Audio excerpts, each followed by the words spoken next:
I'm Sarah, this is Abby, and welcome to ASUL Unlimited.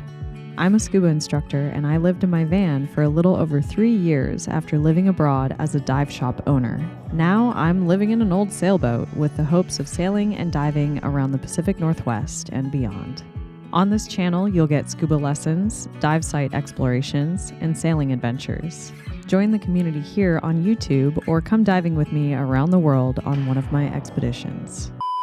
You look so cute in your little jacket. Yeah, you do. All right, before we get started, I just want to let you guys know that 2 spots became available for my shark research trip in SOCORRO. This trip is in collaboration with Fins Attached, and we're going to learn all about collecting data in one of the most beautiful diving destinations in the world. Trip details are on my website, and you all know by now that I am a huge fan of Divers Alert Network. I've been a member for over 10 years, and I always use their trip insurance to cover me when I'm taking people out on these expeditions. So if you're shopping for diving or trip insurance, make sure to check out Divers Alert Network with the links in the description below. And of course, a huge shout out to Dan for sponsoring this video. Now let's get into it.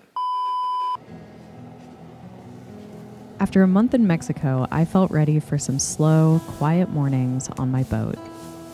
Reconnecting with my routines and taking advantage of the cold weather to learn and dream about the upcoming boating season.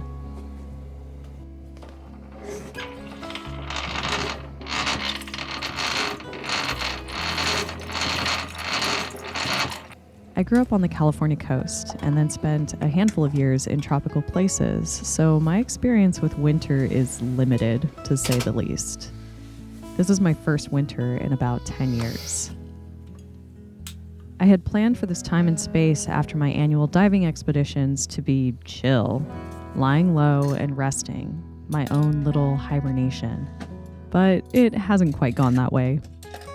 The more I learn about this boat, the more projects I uncover, so little by little, I'm getting organized, attempting repairs, and making upgrades. Some days, though, things go sideways.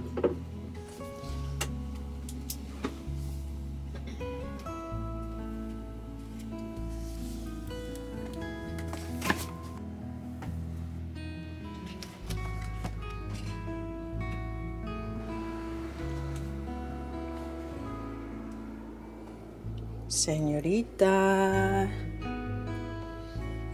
hay que levantarse. Hey, sleepyhead. ¿Dónde estás? ¿Dónde estás? Oh, I see a booty. Booty, booty, booty.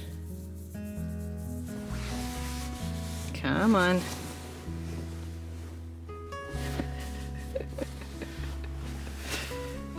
Come on. There she is. Good morning.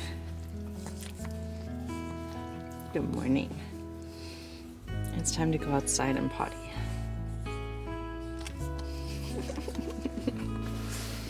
Yeah. Oh, big stretch. Oh, big stretch.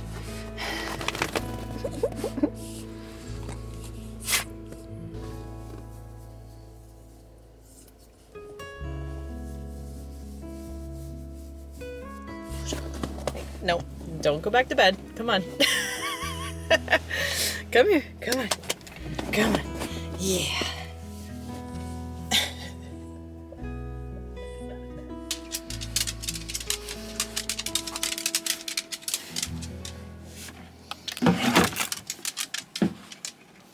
Scusi.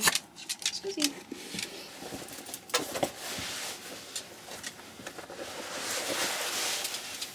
Come on.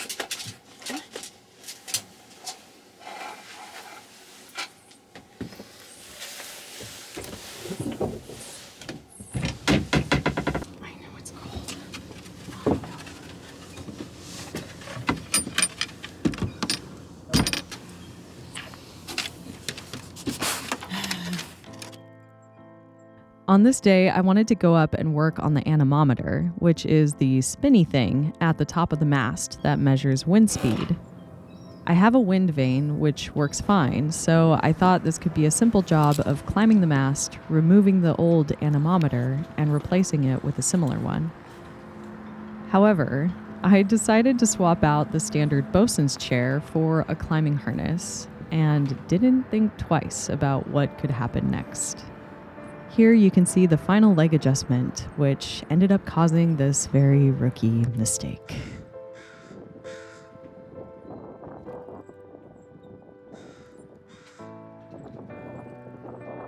So, great idea. Go up the mast, take your phone so you can record some footage up there for all the social media things that you do, and then just watch it plummet into the water in the marina.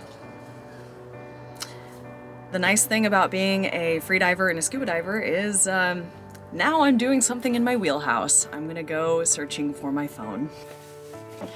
I always keep my phone in the leg pocket of my yoga pants and literally never drop it, like ever.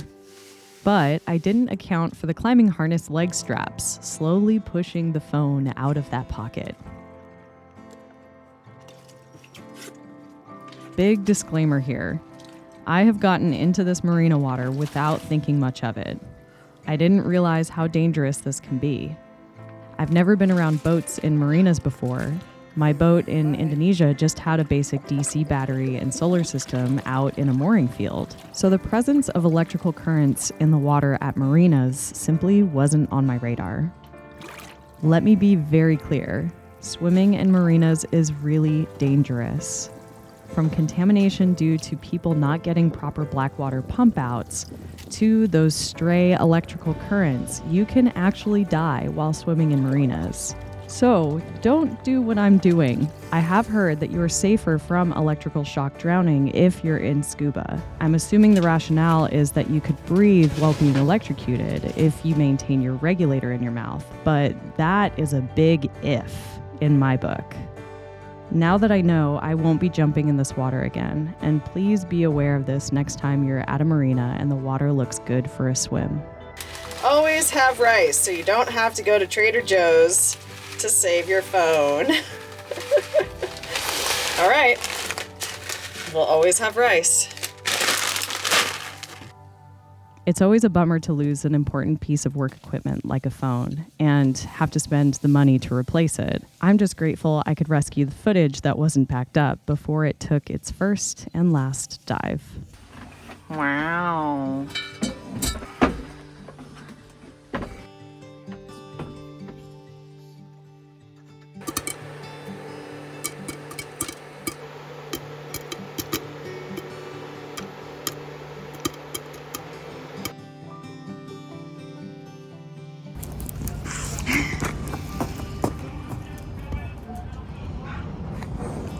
It's literally icy. Ay, ay, ay, ay, ay, ay. Come on, we gotta face the world.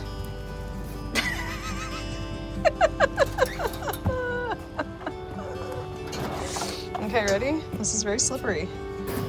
Oh boy. Can you make it? Come on.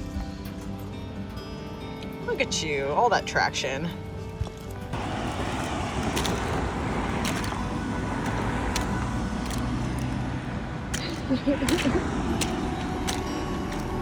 Nice. What do you think? Ready to ice skate?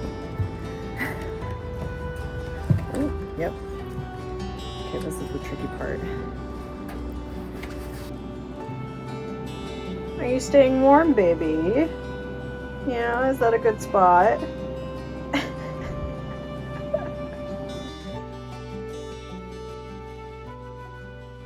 I actually finally think I have a solution, a temporary solution to not freezing to death in the coldest part of this winter. But I'm going to take you through the iterations, many iterations of putting heat into this 1980 boat. So first, started out with this heater that I think came with the boat in 1980. Yeah, it's real old and real scary. When I had it working, it would just randomly like flame up. Sometimes it wouldn't light properly, so it would smoke out the whole place. It just generally it felt unsafe and scary. And so I went to the electrical side of things. I got one of these, And this is really great for leaving on when I'm not in the boat because I don't have to worry about it falling over or anything. When I was in Mexico, I left this on, but it doesn't really do a ton. Like, it takes the edge off of the outside. It doesn't really keep anything warm. Here's Abby and her donut, staying nice and toasty. Then I got one of these, and these are great, but also not like super strong, in the sense that, like, I'm limited to my power supply, right? And so I never actually turn this all the way up because I don't want like consistent super high amperage going through my plugs. So this is great for like if I'm sitting here doing work, I'll stay nice and toasty just sitting under this. I usually put a blanket over the table and it just keeps it all right there and it feels great. And then to stay warm, because nothing really gets back here, I have an electric blanket.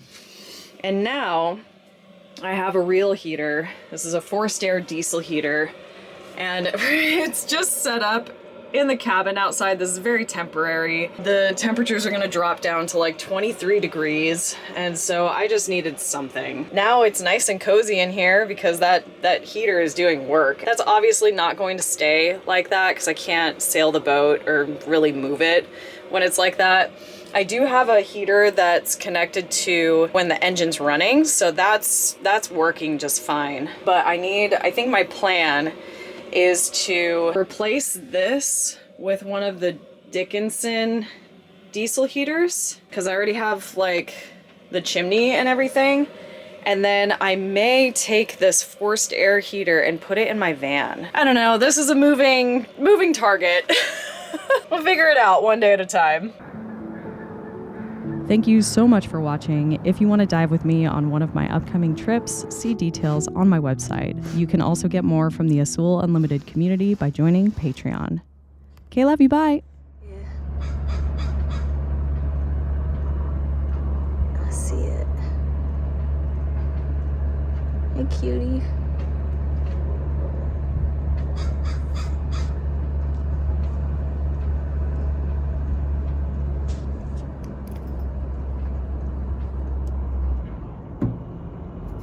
Oh, there he went. On this day, I wanted to go up and work on the anemometer. Oh my god, anemometer.